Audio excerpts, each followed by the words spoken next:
Websites एक तरीके का प्लेटफॉर्म है जहाँ पे आप इंफॉर्मेशन को शेयर करते हैं for the world to see and to access. सिर्फ अगर आपके पास कोई कंटेंट है तो आपने उसे अपने कंप्यूटर में रखा होगा और आप उसको एक्सेस करते होंगे।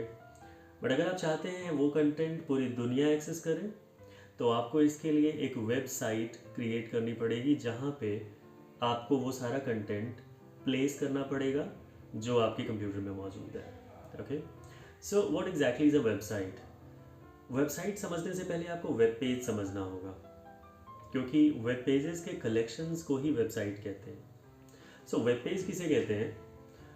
लास्ट वीडियो अगर आपको याद है, आपने देखी है, तो टिम बर्नर्स ली के बारे में मैंने बताया था, जिसमें उन्होंने 3 चीज़ें ईजाद करी थी।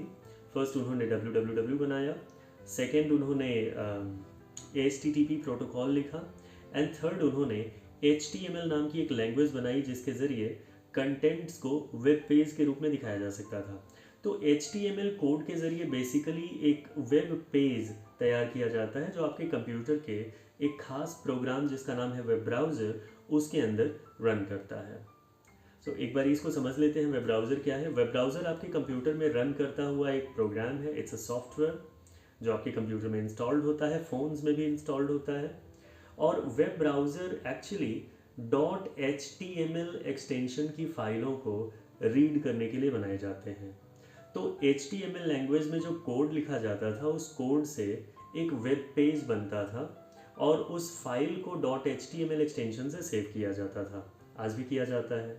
तो जब आप HTML का कोड लिख के उसे .html के एक्सटेंशन से सेव करते हैं तो एक वेब पेज बन के तैयार होता है। बट वो वेब पेज दिखेगा कहाँ पे? आप उस आउटपुट को, उस कोड से बन रहे आउटपुट को कहाँ देख पाएंगे?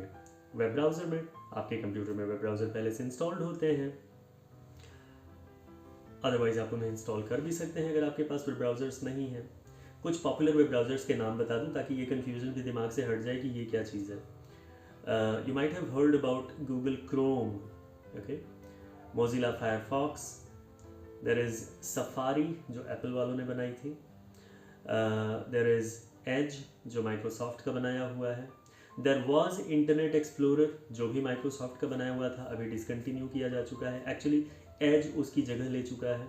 तो गूगल वालों ने गूगल क्रोम बनाया, मोजिला कॉर्पोरेशन ने मोजिला फायरफॉक्स बनाई, एप्पल वालों ने सफारी बनाई, माइक्रोसॉफ्ट ने एज बनाया, ओपेरा मिनी के नाम से एक ब्राउज़र है, एक चाइनीज़ ब्राउज़र है यूसी ब्राउज़र के नाम से, आई होप आपने सुना होगा।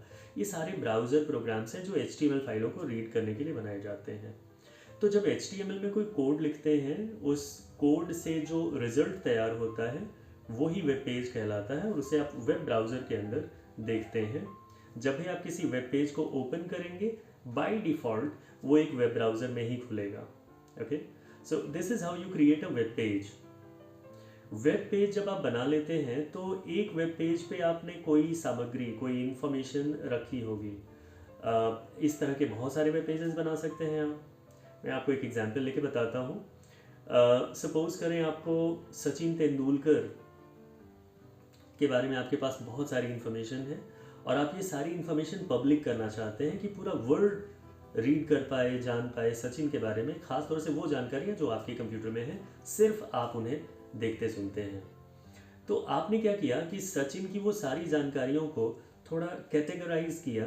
जैसे सचिन के अर्ली डेज, कहाँ पैदा हुए, उनके मदर फादर का नाम क्या था, and if possible grand mother, grand father, ancestry कहाँ से आ रही है, कहाँ के रहने वाले थे उनके पूर्वज, वगैरह वगैरह।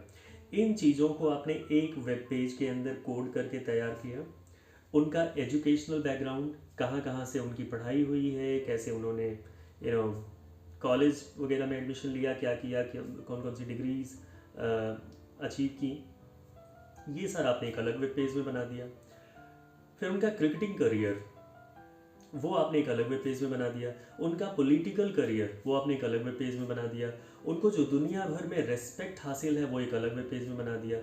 दुनिया भर के ब्रांड्स उनको पैसे देते हैं अपने प्रोडक्ट्स की एंडोर्समेंट के लिए, प्रचार के लिए, मार्केटिंग के लिए, उसके लिए आपने एक अलग वेब पेज बना दिया।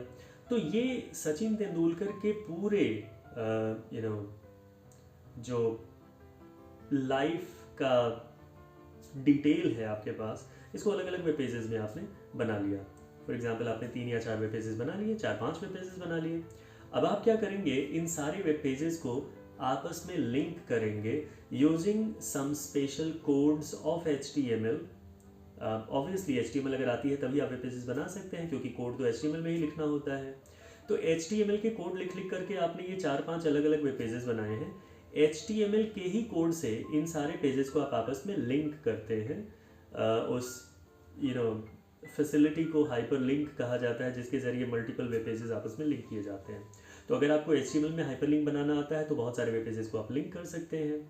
इस तरह से जब आप सचिन के बारे में बनाए हुए इन 6-7 पेजेस को आपस में लिंक कर देते हो तो आप एक्चुअली एक वेबसाइट क्रिएट कर देते हो जो केवल सचिन के बारे में है। अब उस वेबसाइट पे लिंक्स होंगे, जब वो वेबसाइट खुलेगी तो उसमें लिंक्स होंगे सचिन की अर्ली लाइफ, तो वहाँ क्लिक करेंगे एक अलग पेज खुलेगा जिसमें सचिन की अर्ली लाइफ के डिटेल्स होंगे।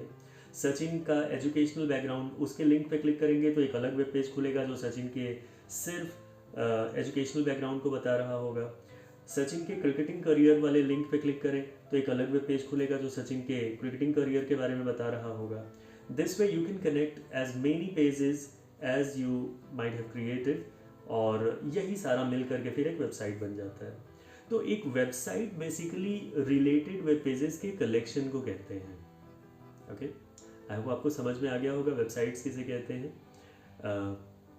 आगे हम बात करने वाले हैं वेबसाइट्स कैसे काम करती हैं उस बारे में। सो इस वीडियो का काफ़ी रेफरेंस रहेगा अगले वीडियो में। So keep watching, thank you.